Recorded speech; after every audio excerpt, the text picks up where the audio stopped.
ओम शांति शांति शांति।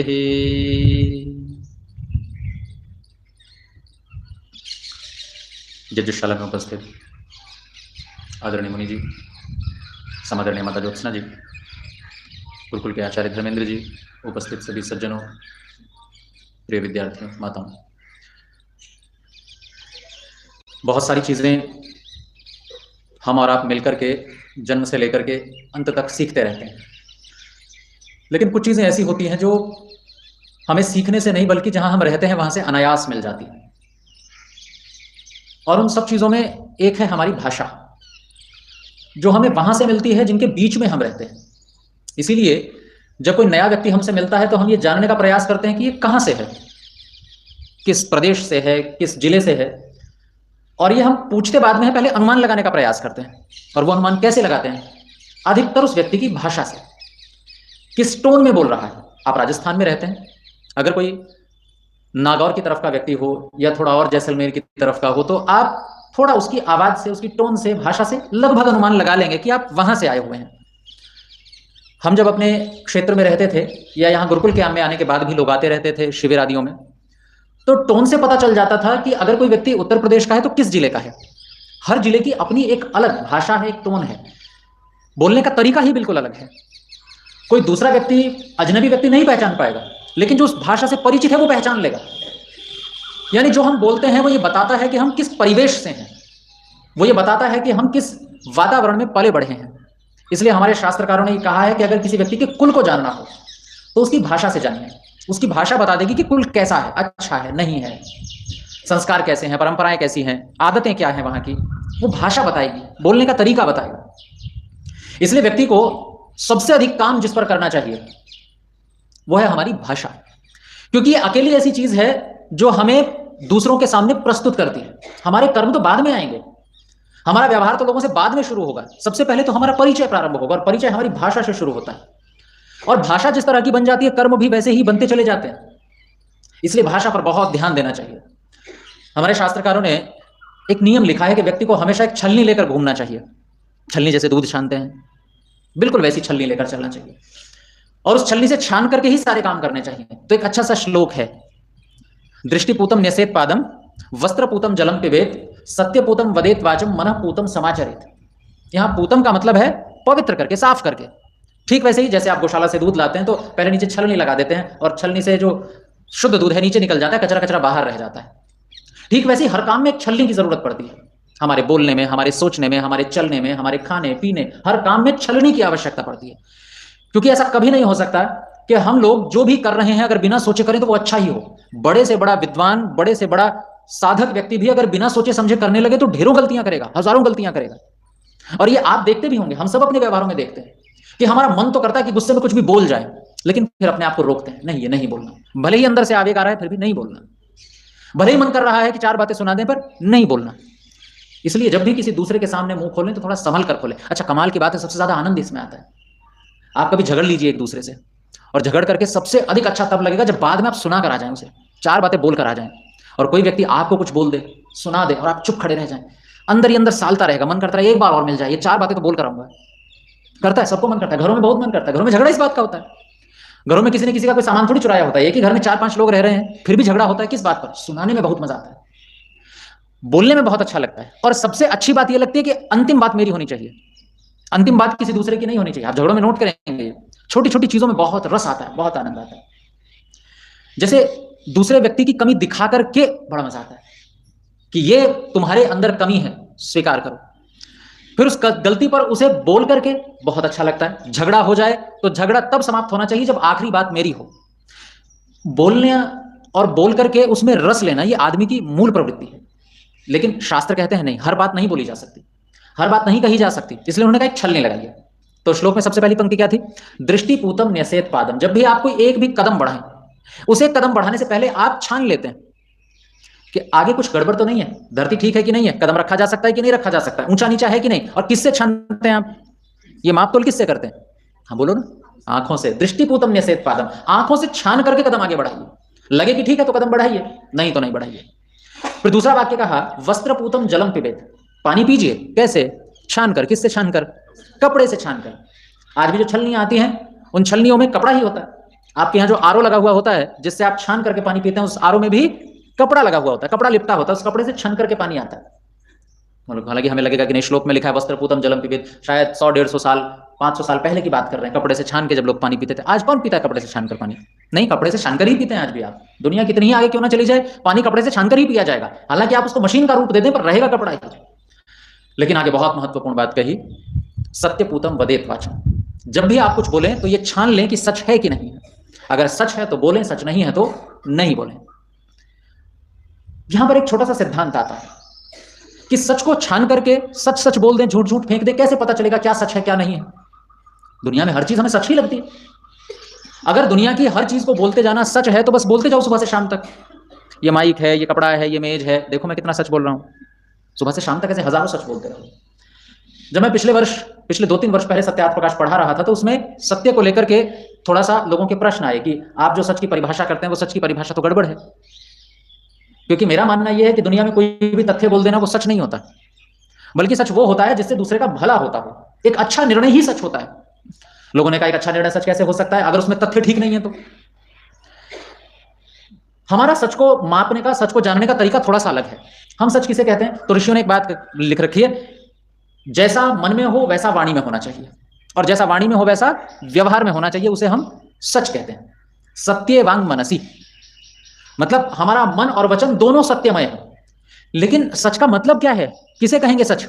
तो हमें लगता है कि जो जैसा है बिल्कुल वैसा ही ज्यों का त्यों खरा खरा बोल देना बिल्कुल सच कहलाता है। और मैं फिर वही याद दिलाऊं, आपके अपने घरों में जो झगड़े होते हैं, बहस हो जाती है, उनमें आप देखिएगा कुछ लोग ऐसे बोलते हैं कि बुरी लगे चाहे भली लगे, हम तो सच कहेंगे। हालांकि 2 दिन बाद वो खुद झूठ बोलता मिलता है व्यक्ति। लेकिन झगड़े में लोग चाहते हैं कि बोले कि नहीं नहीं हमने तो सच बोल दिया। ऋषि क्या कहते हैं? सच क्या है? अंधे को अंधा कहना सच है, लगने को लंगड़ा कहना सच है। इस बात पर गुरु बिरजानंद जी बड़े गुस्सा होते थे, दयानंद सरस्वती जी के गुरु। बोले बड़े अशिष्ट लोग होते हैं वो लोग जो किसी नेत्रहीन व्यक्ति को अंधा अंधा कहकर बुलाते हैं। अशिष्ट लोग हैं, असभ्य लोग हैं। अच्छा, सच बोलना असभ्यता कब से हो गया? सच बोलना गलत बात होती है? तो अगर कोई व्यक्ति नहीं देख पाता उसको अंधा कह देना ये कोई असभ्यता हो गई? नहीं, ये असभ्यता नहीं होनी चाहिए। लेकिन फिर भी गुरु बिरजानंद मानते हैं और लोग भी मानते हैं कि ऐसे सीधे सीधे खरा सच नहीं बोलना चाहिए अगर बुरा लग रहा है तो। और इसके लिए एक बड़ा अच्छा सा श्लोक है, हाँ, सत्यम ब्रूयात प्रियम ब्रूयात न ब्रूयात सत्यम अप्रियम, कि सच बोलिए लेकिन प्रिय बोलिए। और अगर ऐसा सच जो प्रिय नहीं हो, हितकर नहीं हो, ऐसा सच मत बोलिए। न ब्रूयात सत्यम अप्रियम, ऐसा सच बिल्कुल मत बोल दीजिएगा जिससे किसी का बुरा होता हो, अहित होता हो। सच बोलना कोई यूं गुड्डे गुड़ियों का खेल नहीं है कि जो मुंह में आया बोल दिया और कह दिया नहीं जी हम तो सच बोल रहे हैं। आप जिन लोगों के साथ रहते हैं, अपने परिवारजनों के साथ रहते हैं, वहां पर यह चीज बहुत काम आने वाली है, क्योंकि हमें लगता है कि हम कुछ भी बोल रहे हैं वो सच है, नहीं है।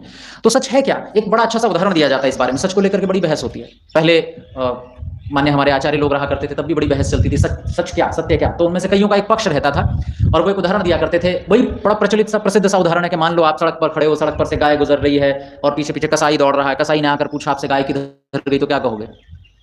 तो जिधर गई वही बताओगे या दूसरा रास्ता बता दोगे? तो वो कहते थे नहीं नहीं, जिधर गई है वही बताना चाहिए, तो फिर तो गाय मर जाएगी। तो बोले काम करो, उससे बोलो हम बताएंगे नहीं तुम्हें, और अड़ जाओ वहीं के वहीं। इतनी हिम्मत होनी चाहिए हमें। अच्छा, दंगे चल रहे हैं और दंगों में एक व्यक्ति अपनी जान बचाकर भाग रहा है, 5 लोग पीछे से आ रहे हैं। अब आपसे पूछ रहे हैं किधर गया है, पता चला झूठ, अगर नहीं बताया तो तुम्हें भी मार देंगे। अब क्या करोगे? इधर गया कि इधर गया, आना सागर की तरफ गया कि गंज की तरफ चला गया, कहां बताओगे? अब यहां पर बड़ी समस्या कि अच्छा नहीं बताएंगे तो हमें पता है हम भी मरेंगे, क्योंकि माहौल बहुत बिगड़ा हुआ है। और मेरे पास 2 विकल्प और हैं, या तो मैं सच बोल दूं कि भैया इधर गया और मेरी बच गई जान, या मैं इधर बोल दूं इधर गया तो मेरी भी जान बच गई, सामने वाले की भी जान बच गई, पर उसमें झूठ बोलना पड़ेगा। क्या करेंगे आप? या तो स्वयं मर जाओ कि हम बताएंगे ही नहीं, या सच बोल दो और उसको मरवा दो, या झूठ बोल दो तुम भी बचा वो भी बचा। अब क्या करोगे? क्योंकि और कोई विकल्प नहीं है कि आप लड़ करके, अच्छा आप मर गए अगर सच ये बोलकर, मैं तो बताऊंगा नहीं, आपको भी मारा, अब 50-50 चांस है, हो सकता है वो इधर चला जाए, हो सकता है वो इधर चला जाए। और अगर 50% में उधर ही चला गया जिधर एक भागा है बेचारा सरल सज्जन सा व्यक्ति, निरपराध व्यक्ति, और मारा जाए, फिर क्या करोगे? अब क्या करोगे बताओ? तो लोगों का कहना, कई आचार्यों का कहना होता था कि नहीं नहीं सच ही बोलना, मर जाओ या ये बोलो मैं बताऊंगा ही नहीं, पर झूठ तो नहीं बोलना। पर हमारे ऋषि ऐसा नहीं मानते, क्योंकि 2 शब्द हैं, उन्हें समझ लीजिए अलग अलग। पहला होता है सत्य, दूसरा होता है तथ्य। तथ्य मतलब फैक्ट, जैसा है बिल्कुल वैसा बोलना, ये तथ्य कहलाता है। लेकिन इसे सत्य नहीं कहते। सत्य उसे कहते हैं जिसको महर्षि वेदव्यास जी सत्य मानते हैं। और वेदव्यास जी किसे सत्य मानते हैं? योग दर्शन में जिस समय यम और नियमों की चर्चा है, तो यम कितने होते हैं? 5। पहला यम गिनो एक एक करके, अहिंसा, सत्य, अस्तेय, ब्रह्मचर्य और अपरिग्रह। इनमें जब महर्षि वेदव्यास जी ने अहिंसा की व्याख्या की, पहले यम की व्याख्या की, तो उन्होंने कहा बाकी जितने यम नियम है वो अहिंसा के पालन के लिए हैं। यम और नियम अपने आप में अलग से पालन करने की चीज नहीं है। अहिंसा का पालन ठीक से हो जाए इसलिए सत्य का पालन करना है, इसलिए चोरी नहीं करनी, इसलिए ब्रह्मचर्य का पालन करना है, इसलिए अधिक वस्तुएं इकट्ठी नहीं करनी ताकि हिंसा ना हो जाए, हिंसा से बचने के लिए इनका पालन करना है। और वेदव्यास जी कहते हैं अगर इनका पालन करते हुए भी हिंसा हो रही है, इसका मतलब पालन ठीक से हो ही नहीं रहा है। अगर आपके सच बोलने पर भी हिंसा हो रही है, इसका मतलब सच बोला ही नहीं जा रहा है, या जो बोला जा रहा है वो सच है ही नहीं। अगर हमारे चोरी न करने पर भी हिंसा हो रही है, तो इसका मतलब हमने चोरी न करने का पालन ही नहीं किया, या जो हम कर रहे हैं वो चोरी न करने में आता ही नहीं। उदाहरण के रूप में रामप्रसाद बिस्मिल जी ने काकोरी कांड का नाम तो सुना होगा, जब ट्रेन लूटी थी। हालांकि उनको स्वयं भी पछतावा हुआ कि यह तरीका नहीं होकर के कोई और तरीका होता तो ज्यादा अच्छा होता। लेकिन जितने भी तरीके थे, जितने भी तरीके अपनाए गए, उनमें क्या अंग्रेजों की चीजें चुराई नहीं थी? क्रांतिकारियों ने चुराई थी। अरे भाई, सुभाष चंद्र बोस यहां से भाग करके विदेशों में रहे, अपनी पहचान छुपाई, झूठ था कि नहीं था? पहचान छुपाना झूठ है कि नहीं है हमारी भाषा में?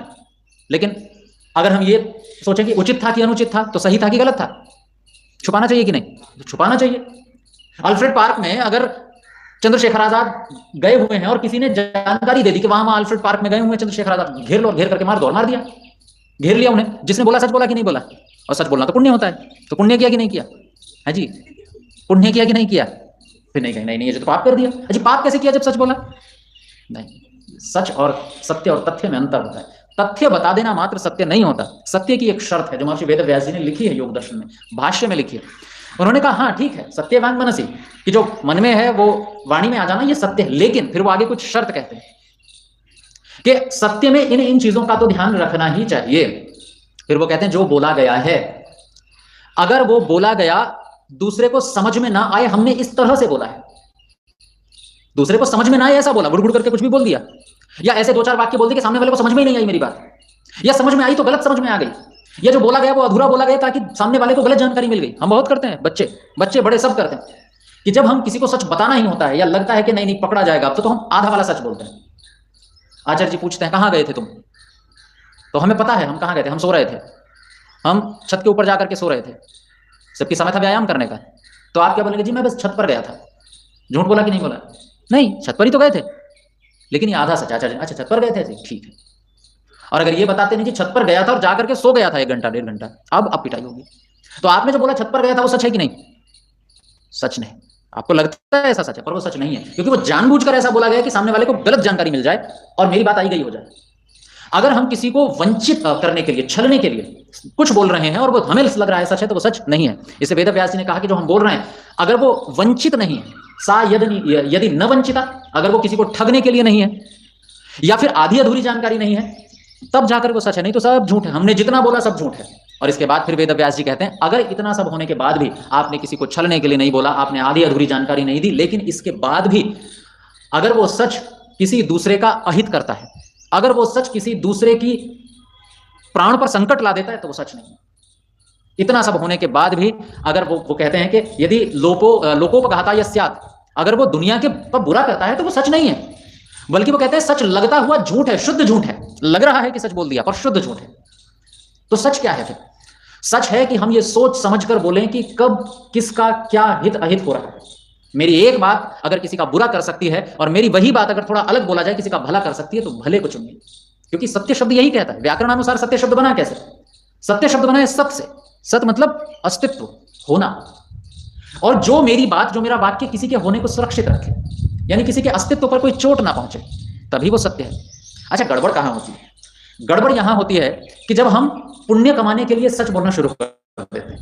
भाई एक बात बताइए, आपने सच बोला, आपको पुण्य मिल गया और उसकी कीमत चुकाई किसी और ने, ये कैसा सच हुआ? मतलब मैंने सच बोल दिया कि हाँ वो व्यक्ति इधर ही गया है, दूसरा व्यक्ति गया उसके पीछे मार दिया उसे, मेरे सच की कीमत किसने चुकाई? किसी दूसरे व्यक्ति ने। ये सच कैसे हो गया? आप सच बोल करके पुण्य कमाना चाह रहे हो तो कीमत भी स्वयं दो, उसकी कीमत कोई दूसरा नहीं देगा।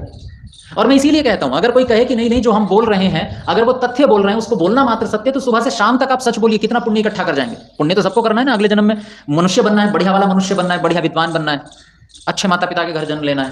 तो एक काम करिए, सच बोलिए, सुबह को उठिए और उठते ही बोलिए ये दीवार है, एक सच, फिर ये सीढ़ी है, दूसरा सच, तुमने सफेद कपड़े पहने, तीसरा सच, बिना बात के सबको बता, मैं यज्ञशाला में जा रहा हूँ, 50 लोगों को बताऊँ, 50 सच हो गए। कितने सच बोलोगे आप सुबह से शाम तक, और शाम तक होते होते सच की पोटली भर जाएगी और ऐसा लगा कितना बढ़िया, अब तो मैं तो पुण्य वाला बन गया हूँ। और किसी को लगे कि उसकी उम्र तो बहुत बीत गई गलत काम करते करते, तो कम से कम सच बोल करके थोड़ा पुण्य कमाया जाए। बस खाट पर पड़ा पड़ा बोलता रहे, ये चिड़िया है, ये छत है, ये दीवार है, पुण्य इकट्ठे कर, हो रहा है पुण्य? नहीं भाई। वेद व्यास जी कहते हैं सत्य, अस्तेय, ब्रह्मचर्य, अपरिग्रह, इन सबका एक उद्देश्य है, सभी प्राणियों का हित। अगर वो नहीं हो रहा है तो ना आप सच बोल रहे हैं, ना आप चोरी न करने का पालन कर रहे हैं। और इस बात को एक व्यक्ति ने बहुत अच्छे से समझाया, आप जीवनी पढ़िएगा, उस जीवनी में मिलेगा आपको पढ़ने के लिए। इंद्र विद्या वाचस्पति जी, इंद्र विद्या वाचस्पति जी ने आर्य समाज का इतिहास लिखा, और आर्य समाज के इतिहास की भूमिका में उन्होंने कमाल की बात कही। उन्होंने कहा कि अगर आपको पाप से बचना है तो पाप से बचने के दो तरीके हो सकते हैं। एक तो आप अच्छे काम करें, लेकिन बोले दूसरा तरीका और हो सकता है जो ऋषि दयानंद सरस्वती जी के समय लोग अधिकतर करते थे, कुछ मत करो, खाली बैठ जाओ। तो कितने अच्छे व्यक्ति हैं, और लोगों को लगता है कुछ नहीं करना, दुनिया से अलग रहना, यही शायद पुण्य का काम है। इंद्र विद्या वाचस्पति जी एक बड़ा अच्छा सा उदाहरण देते हैं, बोले कुत्ता जो पूरे दिन आलसी होकर पड़ा रहता है, कुछ नहीं करता, सबसे अधिक धर्मात्मा, सबसे बड़ा साधु तो वही है, कुछ नहीं करता, कुछ नहीं कर रहा ना। अच्छा एक बात बताओ, ये हमारा कालू राम है, पूरे दिन पड़ा रहता है, कुछ नहीं करता, चोरी करता है कि नहीं करता है? करता है कि नहीं? नहीं करता। अस्तेय का पालन कर रहा है कि नहीं? तो कर रहा है कि नहीं? ये कालू कुत्ता है, ऋषि उद्यान में कभी कभी देखा होगा आपने, बहुत आलसी है, पड़ा रहता है, कुछ नहीं करता। अस्तेय मतलब चोरी ना करना, तो चोरी नहीं कर रहा वो, तो अस्तेय का पालन कर रहा है कि नहीं? पुण्य हो रहा है कि नहीं? पुण्य हो रहा है कि नहीं? शास्त्र कहते हैं मनुष्य के अतिरिक्त कोई भी प्राणी ऐसा नहीं है जो पुण्य कर सके, कोई नहीं है, सब अपने पुराने कर्मों का फल भोग रहे हैं, नए कर्म कर ही नहीं रहे हैं वो। ये केवल भोग योनि है, योग योनि, पर चोरी तो नहीं कर रहा, तो पुण्य होना चाहिए।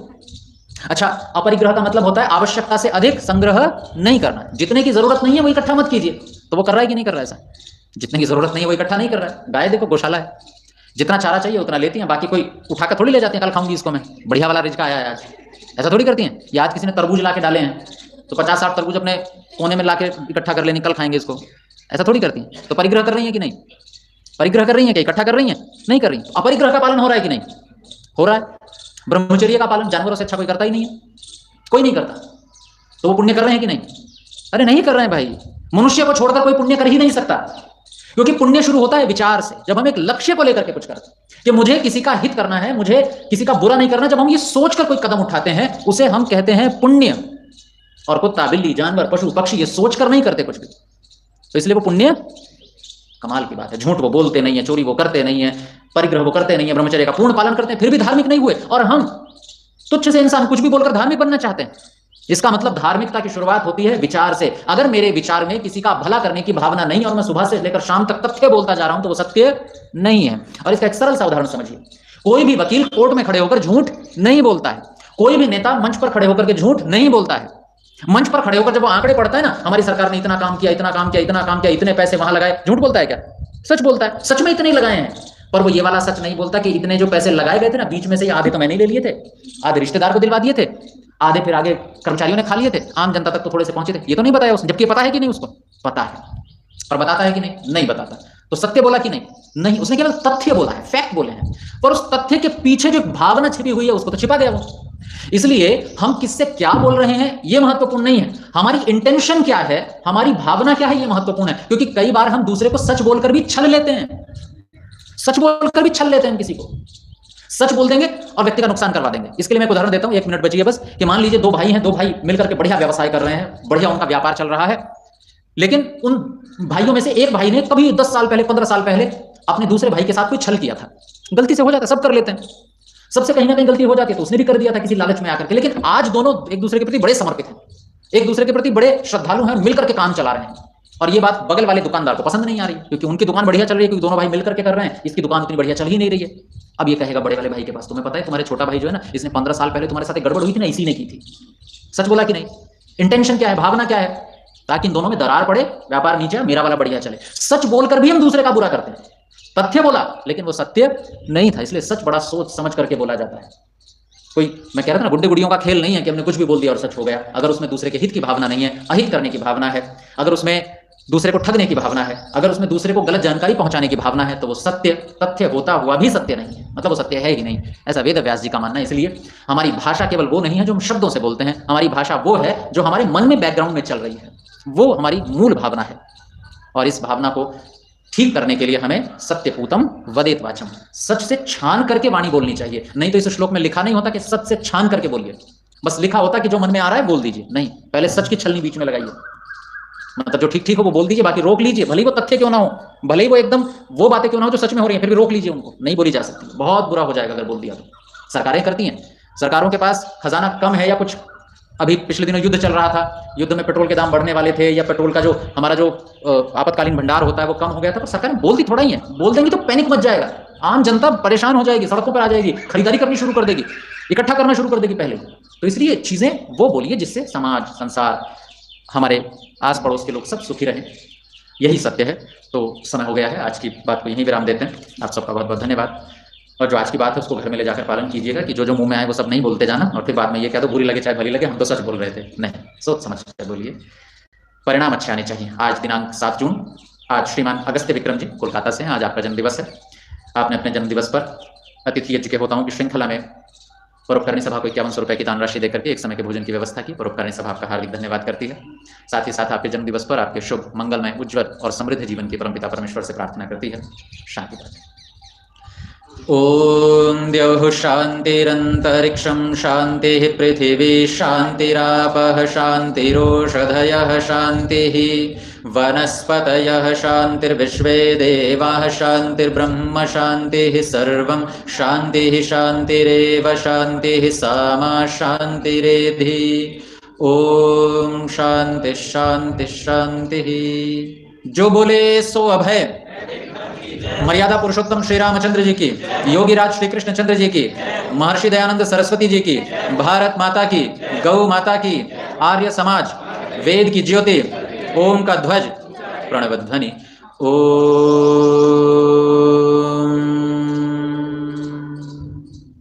वैदिक अभिवादन।